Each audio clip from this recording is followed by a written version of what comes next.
পরিবর্তনের এই সময় মানুষের আশা আকাঙ্ক্ষা প্রত্যাশা নিয়ে আমাদের আয়োজন ফার্স্ট ওয়াশ এখন কি চাই। প্রিয় দর্শক, স্বাগত জানাই আপনাদের সকলকে। সাথে আছে আমি দীপ্তি চৌধুরী। ডিজিটালাইজেশনের সময় এখন পুরো পৃথিবীর মতো বাংলাদেশেও এর প্রভাব পড়েছে। আমাদের দৈনন্দিন জীবনের নানা ধরনের কাজ এখন এখানে জড়ো হয়েছে। ঠিক তেমনি নানা ধরনের অন্যায় অপরাধ সেগুলোও কিন্তু ডিজিটাল মাধ্যমে যুক্ত হয়েছে। সেখানে রয়েছে চুরি, সেখানে রয়েছে সেক্সুয়াল হ্যারাসমেন্ট, সেখানে রয়েছে মানহানি এবং আরও অনেক কিছু। এগুলোর প্রতিকার করার উদ্দেশ্যেই মূলত 2018 সালে ডিজিটাল সিকিউরিটি আইন এবং 2023 সালে সাইবার সিকিউরিটি আইন প্রণয়ন করা হয়। কিন্তু বাস্তবিকতায় আমরা দেখেছি নানা সময়ে সেটি শুধুমাত্র ক্ষমতাসীনদের স্বার্থ রক্ষার কাজে ব্যবহার করা হয়েছে। জনসাধারণ কোনো ধরনের উপকার এখান থেকে পায়নি, শুধুমাত্র হয়রানি ছাড়া। পরিবর্তনের এই সময় আমরা কি চাই আসলে? এর পরিবর্তন কোথায় দরকার, সমাধানটি কোথায়, সেগুলো নিয়ে কথা হবে আজকে। চাই ডিজিটাল সিকিউরিটি আইনের সঠিক প্রণয়ন, এই বিষয়ে কথা বলবো আমরা। আমাদের সঙ্গে দুজন অতিথি রয়েছেন একজন ভুক্তভোগী এবং একজন আইনজীবী। আমাদের সঙ্গে রয়েছেন বাংলাদেশ সুপ্রিম কোর্টের অ্যাডভোকেট দিলরুবা শর্মিন, স্বাগত জানাই আপনাকে। আমাদের সঙ্গে রয়েছেন একজন উদ্যোক্তা যিনি পেশায় কিন্তু এই ডিজিটাল সিকিউরিটি আইনে যিনি একজন ভুক্তভোগী হিসেবে রয়েছেন, শামীম শুভ, স্বাগত জানাই আপনাকেও। শামীম শুভ, আপনার যে গল্প সেটা দিয়ে যদি শুরু করি আমরা, তাহলে মনে হয় আইনে আসতে আমাদের সুবিধা হবে। আপনার ঘটনাটি শুনতে চাই। আমার ঘটনা শুরু হচ্ছে 2018 সালের নিরাপদ সড়ক আন্দোলন। সেটা চলছিল 2018 সালে 29 জুলাই থেকে 8ই আগস্ট পর্যন্ত। সো ওই আন্দোলনে আমাদের ভার্সিটি থেকে এবং আমরা একটা টিম আপনার সোশ্যাল মিডিয়াগুলোতে সরব ছিলাম। সো 4ই আগস্ট যে প্রথম মামলাটি হয়, ওই সময় ছিল তথ্য যোগাযোগ প্রযুক্তি আইন। প্রথম মামলাটি করে ওরা 29 জনের নামে একটা মামলা হয়। সেই মামলায় 14 নম্বরে এবং টুইটারের 1 নম্বরে আমার নামটা চলে আসে। একটা টুইটের জের ধরে আমি টুইট করেছিলাম এরকম যে আপনারা ছাত্রদের পিটাচ্ছেন পুলিশ বাহিনী দিয়ে, এবং একটা সময় আপনাদেরও এই পুলিশ বাহিনী আপনাদের পিটাবে এবং এই দেশের জনগণ আপনাদের দেশ ছাড়া করবে। আচ্ছা, এখান থেকে আমি একটু দিলরুবা শর্মিন আপা আপনার কাছে আসতে চাই। এই লেখাটির জন্য কি কোনো মামলা হতে পারে কিনা, বা কোন ধারায় আসলে মামলাটি হয়েছে এখানে বা হতে পারে? এটা হচ্ছে আপনাদের হয়েছিল বোধহয় ডিজিটাল সিকিউরিটি অ্যাক্টের। জি, ডিএসএ অ্যাক্ট।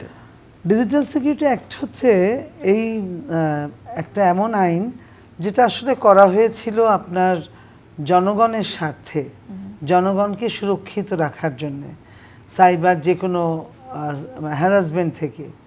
কিন্তু আসলে তৎকালীন সরকার তারা এই আইনটা সম্পূর্ণ তাদের নিজেদের স্বার্থে ব্যবহার করেছিল। তার একটি প্রমাণ হচ্ছে ওনার টুইট করাটা। এই যে ওনার একটা টুইট করার রাইটস আছে, এই নাগরিক অধিকারগুলো সম্পূর্ণ বিলুপ্ত করা হয়েছিল। যার জন্যে ওনার কিন্তু টুইট করার অধিকার আছে। যে কোনো অন্যায়ের বিরুদ্ধে প্রতিবাদ করার অধিকার সব নাগরিকের আছে। বাংলাদেশের সংবিধানের চোখে সকল নাগরিকের অধিকার সমান। কিন্তু এই যে আইসিটি অ্যাক্টটাকে চেঞ্জ করে ডিজিটাল সিকিউরিটি অ্যাক্ট করলো, আমরা দেখলাম যে এখানে প্রচুর মামলা হলো। তৎকালীন আইনমন্ত্রী আনিসুল হক সাহেব উনি বলেছিলেন 7100টা কেস আছে। উনি কোন কেসগুলোর কথা বলেছিলেন? উনি মূলত বলেছিলেন যেই সমস্ত কেস কোর্টে গিয়েছিল সেইগুলো। কিন্তু আউট অফ কোর্ট প্রচুর লক্ষাধিক কেস ছিল। কেমন সেটা এমন যে থানাতে মামলাগুলো হয়েছে, থানার কর্মকর্তা মামলা নিয়েছে, অভিযুক্তকে ডেকেছে এবং বলেছে আপনার বিরুদ্ধে মামলা হয়েছে, আপনি আমাকে এত টাকা দেবেন, অন্যথায় আপনাকে কোর্টে চালান করব। এবং যেহেতু ডিজিটাল সিকিউরিটি অ্যাক্ট অজামিনযোগ্য, আপনারা জানেন যে জামিন না পেয়ে আমাদের একজন অত্যন্ত প্রথিতযশা কার্টুনিস্ট লেখক মোশতাক জেলখানায় 10 মাস থেকে রাষ্ট্র তার জীবন কেড়ে নিয়েছিল, যদিও সে কোনো বিচার এখনো পায়নি। ডিজিটাল সিকিউরিটি আইনে এই যে জামিন অযোগ্য মামলা, সেটা কতটা যৌক্তিক বলে আপনি মনে করেন? মানে পৃথিবীর কোথাও জামিন অযোগ্য বলে কোনো শব্দ নাই আসলে। জামিন কিন্তু হবে, জামিন কিন্তু কারো প্রিভিলেজ না, জামিন হচ্ছে আইনের চোখে রাইটস, অধিকার। জামিন দিতেই হবে, এটা হচ্ছে নির্ভর করবে অপরাধের মাত্রা গুরুত্ব সেই হিসাবে। কিন্তু ডিজিটাল সিকিউরিটি অ্যাক্টে এই যে জামিন অযোগ্য ধারা বলতে আপনি জানেন যে কোর্টের একটা লেভেল আছে, নিম্ন লেভেল, নিম্ন স্তরের কোর্ট, ম্যাজিস্ট্রেট কোর্ট, সেখানে আগে মামলাটা যায়, সেখানে জামিন তাদের দেবার এখতিয়ার নাই। যদিও আমার কিছু ডিজিটাল সিকিউরিটি অ্যাক্টের মামলায় আমি নিম্ন আদালত থেকেই জামিন করিয়েছি, সেগুলোর প্রেক্ষাপটে ভিন্ন, যদিও ধারাগুলো কঠিন ছিল। তারপর যায় মহানগর দায়রা জজ কোর্টে, সেখানেও মোটামুটি কম বেশি জামিন দেয় অথবা দেয় না। তারপর যায় হাইকোর্টে। তো জামিন অযোগ্য ধারা যেগুলো বলা হয় সেগুলো আমি একটু আমার এই 34-35 বছর প্র্যাকটিস হলো, এই সময় আমি দেখলাম যে এই যে আইনের এই ভাষাটা জামিন অযোগ্য ধারা, এখানে একটা প্যাঁচ আছে। প্যাঁচটা হলো how to earn more money by the police and by the authority. এটা আমার মনে হয় এই কথাটার জন্য জামিন অযোগ্য বলে, আলটিমেটলি কিন্তু জামিনটা দেয়। কিন্তু এটার জন্য যেটা হয়, আমরা আইনজীবীরা ক্লায়েন্টদের কাছ থেকে মোটা অঙ্কের ফিস দাবি করতে পারি, পুলিশরা মানে অ্যাকিউজদের কাছ থেকে ভালো রকমের টাকা আদায় করে, তোমার বিরুদ্ধে চার্জশিট দিচ্ছি দেব না, এটার উপর ভিত্তি করে। এটার বেনিফিট মোটামুটি এই সমস্ত গ্রুপটা পায়। আচ্ছা, শামীম শুভর কাছে একটু অভিজ্ঞতাটা শুনে, আপনার মামলাটি তো নিষ্পত্তি হয়েছে আমরা যতটুকু জানি, সেই প্রক্রিয়াটা একটুখানি বলবেন। আমার মামলাটা হচ্ছে নিষ্পত্তি হয়েছে একটা মানে আমার টুইটার অ্যাকাউন্টটা নেগোসিয়েশনের মাধ্যমে। আচ্ছা, আমার টুইটার অ্যাকাউন্টটা তারা নিয়ে নেওয়ার পরে আমি একটু যদি আমার টুইটার অ্যাকাউন্ট সম্বন্ধে বলি, আমার মানে ওই সময় 2018 সালে আমার টুইটারে প্রায় 20,000-এর মতো ফলোয়ার ছিল এবং জোনায়েদ আহমেদ পলকও আমাকে ফলো করতো। আচ্ছা। সো আমি যখন টুইট করতাম ওই সময় আন্দোলনের হ্যাশট্যাগ এবং মেনশন করে তাদের পোস্ট করতাম, হয়তো এর কারণেই আমি হচ্ছে তাদের নজরে বেশি পড়েছি। সো ওই টুইটটা করার পরে যে মামলাটা হয়, মামলার পর এই আপনার টোটাল মনে হয় 150 জন আইডির নামে মামলাটা হয়। 150 জন থেকে 86 জনকে গ্রেপ্তারও করে তারা, এবং আমাকে গ্রেপ্তার করতে পারিনি আমার চতুরতার কারণে। সো আমি আমার সিম এবং সব ডিভাইস বন্ধ করে এবং আমার ফ্যামিলির সব ডিভাইস বন্ধ করে রেখে আমি মোটামুটি 3 মাসের মতো পলাতক ছিলাম। আচ্ছা। 3 মাস পরে এসে একটা নেগোসিয়েশনের মাধ্যমে তারা আমার টুইটার অ্যাকাউন্টটি নিয়ে নেয় এবং বলে তুমি আর, সেই নেগোসিয়েশন কি পুলিশের সাথে? হ্যাঁ, পুলিশের সাথে। এবং তারা বলে আমাকে তুমি আর টুইটার অ্যাকাউন্ট চালাতে পারবা না এবং হচ্ছে কোনো ধরনের কোনো লেখা কোনো সোশ্যাল মিডিয়া বা কোনো প্ল্যাটফর্মে কোনো লেখা যাবে না। ধরুন শামীম শুভ যদি সেদিন তার টুইট অ্যাকাউন্ট নেগোসিয়েশন না করে আন্তর্জাতিক মিডিয়াতে যোগাযোগ করার সুযোগ পেত, আমি বলছি সুযোগ পেত, হয়তো উনি চেয়েছেন করেছেন পাননি, সুযোগ পেলে কিন্তু এটা তোলপাড় হয়ে যেত। সেটা আমরা পাই না বেশিরভাগ ক্ষেত্রে, কারণ স্পেশালি বিগত সরকারের আমলে আমি ডিজিটাল সিকিউরিটি অ্যাক্ট এবং সাইবার সিকিউরিটি অ্যাক্ট তো 23-এ হলো, আমাদের কথা ছিল একটাই, আজকে আপনার যেইটা এখন কি চাই, বেসিক্যালি আমরা চাই ডিজিটাল সিকিউরিটি অ্যাক্ট সম্পূর্ণ বাতিল হবে। ডিজিটাল সিকিউরিটি আইন 18 এবং সাইবার সিকিউরিটি আইন 23, এই দুটোর মধ্যে পার্থক্যটা আসলে কি? আসলে কি জানেন, আমি একটা মানে অন্য ভাষা ব্যবহার করতে পারি সহজভাবে বোঝানোর জন্য, কিন্তু সেটা শোভনীয় হবে না, সেই জন্যে আমি বলছি এটা কিছুই তফাৎ নাই, শুধুমাত্রই নামটা চেঞ্জ হয়েছে। আচ্ছা। ডিজিটাল সিকিউরিটি অ্যাক্টে অবিশ্বাস্য ব্যাপার, প্রচুর সাংবাদিকের বিরুদ্ধে মামলা হয়েছে, শিক্ষক, বুদ্ধিজীবী, তারপর শিক্ষার্থী, আইনজীবী, পেশাজীবী, রাজনৈতিক ব্যক্তিত্ব, এবং মামলাগুলো কে করেছে জানেন? অধিকাংশ মামলা করেছে সরকার দলীয়, তৎকালীন সরকার দলীয় সদস্যরা, আওয়ামী লীগের সদস্যরা, যুবলীগের সদস্যরা, কৃষক লীগ, এরা দ্বিতীয় 80%, এবং দ্বিতীয়ত হচ্ছে সরকার সরাসরি। কারণ আওয়ামী লীগ এমন একটা সিস্টেম ডেভেলপ করেছিল যে শেখ হাসিনা, আওয়ামী লীগ, রাষ্ট্র এবং দল সব মিলেই যেন এক, মানে আওয়ামী লীগের সমালোচনা করলে সেটা দোষ, সরকারের সমালোচনা করলে সেটা দোষ, শেখ হাসিনার সমালোচনা করলে মানে সব মিলেমিশে একাকার। কিন্তু রাষ্ট্র, দল, সরকার, ব্যক্তি, এইগুলো যে আলাদা, এটা কিন্তু সেই কনসেপ্টটাই বিলুপ্ত হয়ে গেছে। আপা একটুখানি জানতে চাই, এটা তো আসলে যে অপব্যবহার যারা করেছেন তারা, সাধারণ মানুষ এই আইনের সুফল পেয়েছেন এমন দৃষ্টান্ত আমাদের কাছে খুবই কম, অন্তত আমি খুবই কম জানি। আমি জানি না আপনার কাছে কি রিপোর্ট রয়েছে, কিন্তু সাধারণ মানুষের তো দরকার আছে আসলে এরকম একটা আইনের, এরকম একটা সাপোর্টের। যারা আমরা সোশ্যাল মিডিয়া ব্যবহার করি, প্রতিনিয়ত ফেক আইডি বলেন, ফেক পেজ থেকে ভুল লিঙ্ক আছে বলে মেয়েদেরকে হ্যারাসমেন্টের কথা বলেন, কিংবা টাকা চাওয়ার কথা বলেন, কিংবা কোনো ব্যক্তিগত ছবি প্রকাশ করে দেওয়ার জন্য ব্ল্যাকমেইলিং বলেন, সেই জায়গাটা একজন সাধারণ মানুষ কোথায় যাবে আসলে? দেখুন, আমি আপনার সাথে একমত, কিন্তু সাইবার সিকিউরিটি অ্যাক্ট আর ডিজিটাল অ্যাক্ট, এই মামলাগুলোর ধারা এবং বিচার পদ্ধতি প্রক্রিয়া দেখলে আমরা এখন নিশ্চয়ই আমরা পরিবর্তন দেখব, কিন্তু দেখলে আমরা দেখেছি যে অপোজিশনকে ঘায়েল করার বিশিষ্ট হাতিয়ার এটা। ধরি আমার স্বামী আমাকে ঘায়েল করতে চায়, এটার জন্য এটা। আমি আমার স্বামীকে ঘায়েল করতে চাই, এটার জন্য এটা। আমি আমার শিক্ষককে চাই, আমি আমার বসকে চাই, বস আমাকে চায়।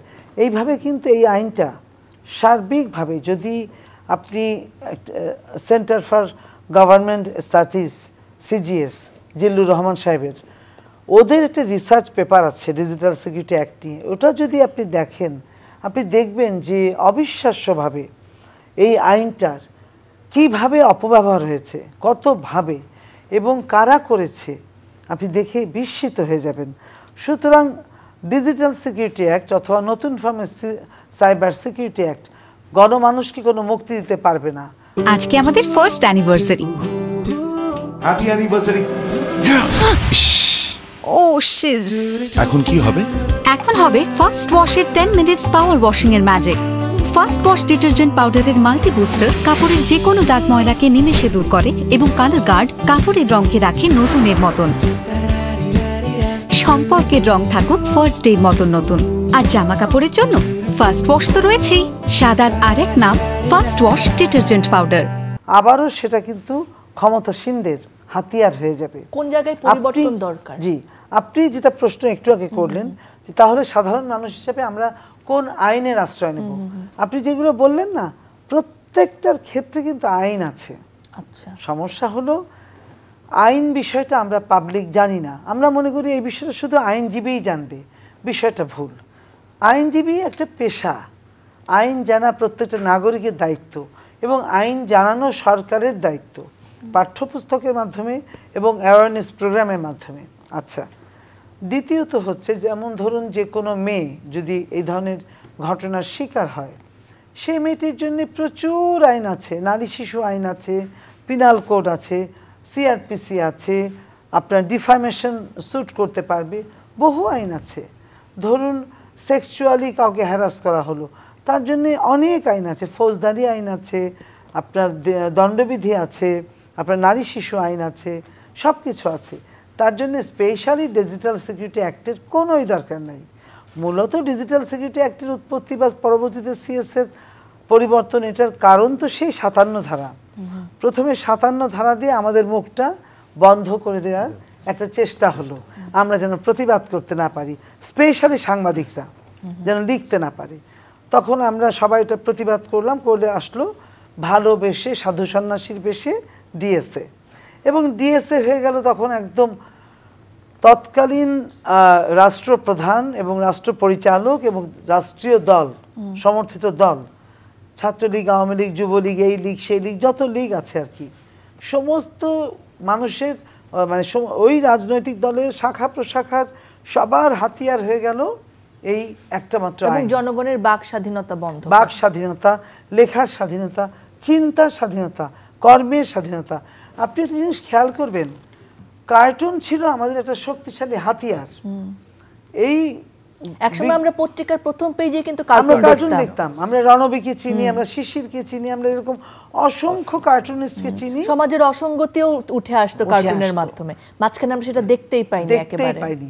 স্পেশালি গত 15 বছর কার্টুন শিল্পকে ধ্বংস করা হয়েছে। গত 15 বছর মানুষের বিকশিত মানে চিন্তার স্বাধীনতা ছিল না, বলার ছিল না।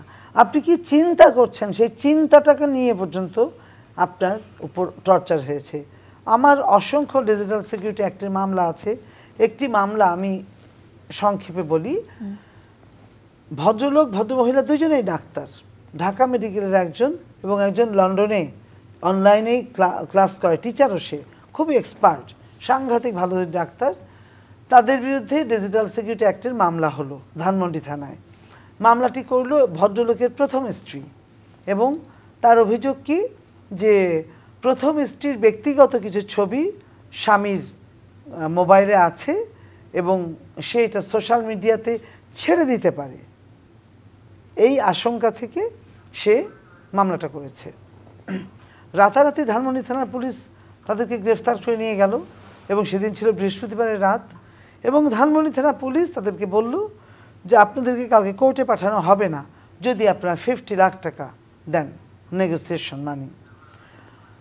আমাকে ওই রাতে ফোন করলে আমি বললাম, তারা আমার আবার ব্যক্তিগত ফিজিশিয়ান দুইজনেই, আমি বললাম নো ওয়ে, প্রয়োজনে আজীবন জেলে থাকবেন, আমি কালকে সকালে কোর্টে আসছি। পরদিন দুপুরবেলা তাদেরকে প্রডিউস করা হলো নিম্ন আদালতে, জামিন চাইলাম, জানতাম দিবে না, দিল না। মামলা পড়লাম, পড়ে দেখলাম যে এটা কোনো ডিজিটাল সিকিউরিটি অ্যাক্টের মামলা হতেই পারে না। এটা ছিল টোটালি বায়াসড, অর্থাৎ ওই ভদ্রমহিলা বাদী যিনি, তার সাথে একজন তৎকালীন পুলিশের অ্যাডিশনাল আইজিপির রিলেশন ছিল, সেই সূত্র ধরে এই মামলাটা করেছে। মামলাটা কেন করেছে? ওই অ্যাডিশনাল আইজিপি বিবাহ বহির্ভূত সম্পর্ক থাকা অবস্থায় ওই মহিলার সাথে, বাদীর সাথে বাইরে বেড়াতে গিয়েছিলেন, সেই সমস্ত কিছু ছবি প্রাক্তন স্বামী আমার ক্লায়েন্ট পেয়ে গেছে। এইটা ছিল মূল বিষয়। এগুলো তো মামলায় লেখা যায় না। যাই হোক, শেষ পর্যন্ত 3 দিনের মাথায় আমি মেয়ে ডাক্তারটাকে বের করলাম, মানে দ্বিতীয় স্ত্রী যিনি, এবং 7 দিনের মাথায় আমি প্রথম অ্যাকিউজডে বের করলাম। ইন্টারেস্টিং ঘটনা হলো ওদের মোবাইল, ল্যাপটপ সব কিছু কিন্তু ধানমন্ডি থানা সিজ করে নিল। আরও ইন্টারেস্টিং, মামলা হলো, আপনি জানবেন এটা, মামলা যে থানায় হবে, অ্যাকিউজ যদি অন্য থানায় বাস করে তাহলে সেই থানার পুলিশ নিয়ে যেতে হবে গ্রেফতার করতে। কিন্তু আওয়ামী দুঃশাসন কোন পর্যায়ে ছিল, এই সমস্ত কিছুই পুলিশ মানত না। ধানমন্ডি থানার পুলিশ গ্রেফতার করতে গেল খিলগা থানার আসামিদেরকে, একজন খিলগা থানার আসামি, একজন রমনা থানার আসামি, বাট তারা কোনো রমনা থানার সহায়তা নিল না বা খিলগা থানার সহায়তা নিল না। ধানমন্ডি থানার পুলিশ ওদেরকে 2 জায়গা থেকে গ্রেফতার করলো। এইটা একটা আইনের লঙ্ঘন করলো। দ্বিতীয় পর্যায়ে যে একটা নির্দিষ্ট সময় 45 দিনের মধ্যে চার্জশিট দিতে হয়, চার্জশিট দিতে পারলো না এবং এটার জন্য কোর্টে তারা কোনো পিটিশন করলো না, সেটাও গেল। কারণ এখানে তো পুলিশের প্রভাব চলতেছে, পুলিশ ছাড়া আর কিছু না।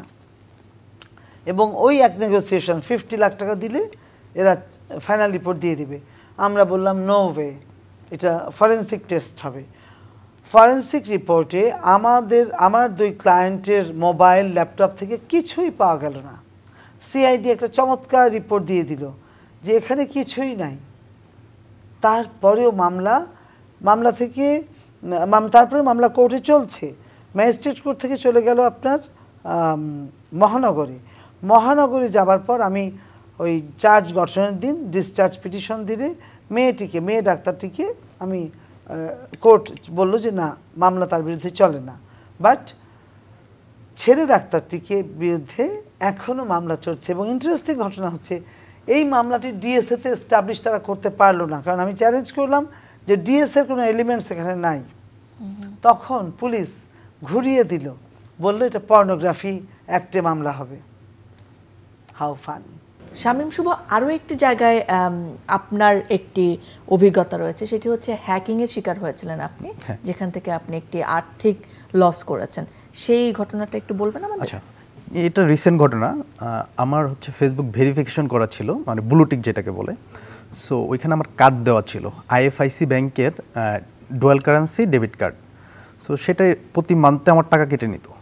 সো একদিন হঠাৎ করে আমি বাইকে ছিলাম, সো আমার ফোন পকেটে ছিল, ফোন সাইলেন্ট ছিল। সো আধা ঘন্টার মধ্যে প্রায় আপনার 60টা মেসেজ আসে আমার ফোনে এবং আমার অ্যাকাউন্ট থেকে 1400 ইউরো কেটে নেয়।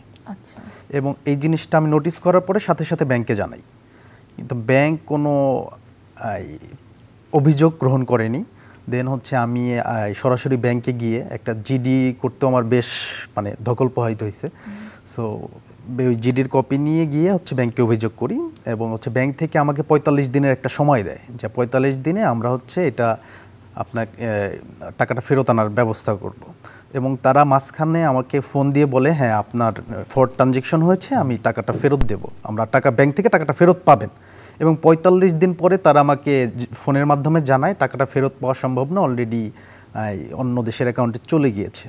আচ্ছা, এরপরে কোনো মামলাও আপনি করতে পারেননি? না, করতে পারিনি, কারণ আমরা জানি না আসলে কে হ্যাক করেছে। আপা, এই বিষয়ে আপনি কি বলবেন যে নানা সময়ে কিন্তু এই হ্যাকিং এর গল্প আছে আমাদের, সেটা টাকা হয়তো কেউ নিচ্ছে, কেউ হয়তো হুমকি দিচ্ছে যে আমাকে টাকা দাও, না হলে আমি তথ্য পাচার করে দিব বা এটা ইউজ করে তোমার অ্যাকাউন্ট ইউজ করে অনেক কিছু করব। বাংলাদেশে কি এরকম আমাদের কোনো ডিপার্টমেন্ট রয়েছে যারা এই হ্যাকিংকে কারা করছেন এটার প্রতিরোধ করতে পারেন, বা মামলা কার বিরুদ্ধে করবো সেটাও তো আমরা জানি না, আইনি ব্যবস্থা নেবে সেরকম কি কিছু আছে আমাদের? আছে আপা, ঘটনা হলো কি জানেন, আমাদের রাষ্ট্র ব্যবস্থা স্পেশালি লাস্ট 15 ইয়ার্স এমনভাবে আমাদের ডিপার্টমেন্টগুলোকে ব্যবহার করেছে ব্যক্তি স্বার্থে, যেই জন্যে জনগণ জানে না, ভুলে গেছে, এবং জনস্বার্থে ব্যবহার না হতে হতে আমরা আমাদের রাইটসই জানি না, নাগরিক অধিকারটুকু জানি না। আমি জানি না যে আমার ভোট দেয়া হচ্ছে আমার অধিকার, আমি বিদ্যুৎ পানি গ্যাস পাবো এটা আমার অধিকার, আমি স্বাধীনভাবে চলাচল করব আমার অধিকার, আমার ব্যাংক অ্যাকাউন্টস বা সমস্ত কিছু সেফ থাকবে এটা আমার অধিকার, এটা আমরা জানি না। এই যে আমাদের দেশের ইন্টেলিজেন্স ডিপার্টমেন্টগুলা কেন তাদেরকে বেতন দিচ্ছে আমরা আমাদের ট্যাক্সের পয়সায়, অথচ তারা সবসময় ক্ষমতায় যারা আছে তাদেরকে প্রোটেক্ট করছে, আমাদেরকে না। আজকে উনি যেটা বললেন ওনার ব্যাংক অ্যাকাউন্টের নিরাপত্তা বা আমার বা আপনার আমাদের প্রাইভেট যত প্রপার্টি আছে সমস্ত কিছু নিরাপত্তা নিশ্চিত করার দায়িত্বই কিন্তু ইন্টেলিজেন্স ডিপার্টমেন্টের। কিন্তু আপনি জেনে থাকবেন আমি সঠিকভাবে তথ্যটুকু না দিতে পারলেও যেটুকু বলতে পারবো যে আমাদের বিআরটিএ নিয়ন্ত্রণ করতো, সেই কোম্পানিটা ছিল ইন্ডিয়ান একটা কোম্পানি। এবং ইন্টারেস্টিং ঘটনা হলো যখন সেই কোম্পানির সাথে তাদের কাছে আমাদের সমস্ত তথ্য ছিল, আমাদের এনআইডি, আমাদের পাসপোর্ট, আমাদের bank account, each and everything. যখন বিআরটিএর সেই কোম্পানির সাথে ইন্ডিয়ান সেই কোম্পানির সাথে বিআরটিএ রিনিউ হলো না, ঠিক সেই পিরিয়ডে আমার গাড়ির ডিজিটাল কার্ডটা পাওয়ার কথা ছিল। এটা নিয়ে আমার প্রায় 2.5 বছর অপেক্ষা করতে হয়েছে, কারণ তারা তথ্য দেবে না। তখন তারা কন্ডিশন দিয়ে দিল গভর্নমেন্টকে যে হয় আমাদেরকে রিনিউ করতে হবে, নইলে আমরা তোমাদেরকে তথ্য দিব না। এই ভোগান্তিগুলোই কিন্তু আমাদের আসলে আইনের দ্বারস্থ হওয়ার থেকে বিরত রেখেছে বারবার, বা একটা বিমুখতা তৈরি করেছে জনগণের মাঝে। আপা, এখন কি চাই এই প্রশ্নে যদি আসতে চাই, আপনি বলছেন যে ডিজিটাল সিকিউরিটি আইন একেবারে বাতিল করতে হবে, কিন্তু যে নতুন আইনটি চান সেখানে আপনি কি চান, বা জনগণের কল্যাণে ব্যবহৃত হতে পারে, বা জনগণ সিকিউরিটি পাবে এই সাইবার জগতে, ডিজিটাল জগতে, সেরকম কি দরকার এখন? আপা, আমার কথা বরাবরই একদম পরিষ্কার, আমি চাই একটা জনবান্ধব রাষ্ট্র, যে রাষ্ট্র পরিচালিত হবে জনগণের দ্বারা, জনগণের ইচ্ছায়, জনগণের জন্যে।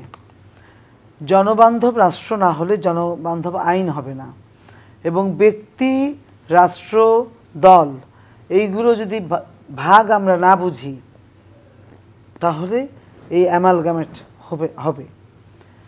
আমি কোনো অবস্থাতেই ডিজিটাল সিকিউরিটি অ্যাক্ট চাই না।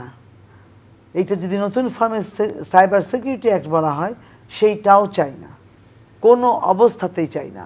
আমার বক্তব্য হচ্ছে এই গভর্নমেন্ট, অন্তর্বর্তীকালীন সরকার তার কাজ শেষ করার জন্যে 1 যুগ হোক, 2 যুগ হোক, 5 যুগ হোক থাকুক, কোনো সমস্যা নাই, বাট তাকে এই সমস্ত নষ্ট আইন, কালো আইন, আত্মঘাতী আইন, জনবিরোধী আইন বাতিল করতে হবে। আপনার দ্বিতীয় প্রশ্নের অংশ হচ্ছে তাহলে আমরা কোন ধরনের আইন চাই? আমাদের আইন আছে, বিশ্বাস করুন। সময় বদলে যায় কিন্তু সৌন্দর্যের সংজ্ঞা বদলায় না, রূপ বদলে যায় কিন্তু আভিজাত্যের মানে একই থেকে যায়। ঐতিহ্য যখন আপন করে নেয় আধুনিকতাকে, তখন সৌন্দর্য ঠিকই খুঁজে নেয় স্যান্ডেলিনাকে। স্মরণের ছয় তোমার উপমায় বদলে দিলে যে আমার। স্যান্ডেলিনা সো, রূপচর্চায় আভিজাত্য। বাংলাদেশে সাংঘাতিক ভালো ভালো আইন আছে, সিআরপিসি, সিপিসি, তারপর আপনার সিভিল ল, স্পেশাল ল, অসংখ্য আইন আছে। তার জন্য নতুন আইনের দরকার নাই, শুধু সেগুলোর যথাযথ প্রয়োগ দরকার, পুলিশের অ্যাওয়ারনেস দরকার, পাবলিকের অ্যাওয়ারনেস দরকার, এবং কোর্টকে জনবান্ধব হওয়া। অনেক অনেক ধন্যবাদ। শামীম শুভ, আপনার প্রত্যাশা একজন তরুণ হিসেবে সেটি শুনে শেষ করব। তার সাথে আমি অবশ্যই একমত। আমাদের আসলে প্রচুর আইন আছে যেগুলোর প্রয়োগ নেই, আর এর মাধ্যমে ডিজিটাল অ্যাক্ট, এই আইন তো দরকারই নেই আমাদের, মানে কোনোভাবেই দরকার নেই। এই আইনের মানে অতি জরুরি এটা হচ্ছে বন্ধ করা। অনেক ধন্যবাদ আপনাদের দুজনকে আজকে সময় দেওয়ার জন্য। ধন্যবাদ জানাচ্ছি প্রিয় দর্শক আপনাদেরকে, এবং যে সকল জায়গায় অসঙ্গতি রয়েছে বাংলাদেশে, সেই অসঙ্গতিগুলো দূর করে আমরা যেন একটি সুষ্ঠু এবং সুন্দর এবং সুশাসনের বাংলাদেশের দিকে এগিয়ে যেতে পারি, সেই প্রত্যাশা রেখে শেষ করছি আজকের আয়োজন। ভালো থাকুন, সুস্থ থাকুন, আবার দেখা হবে।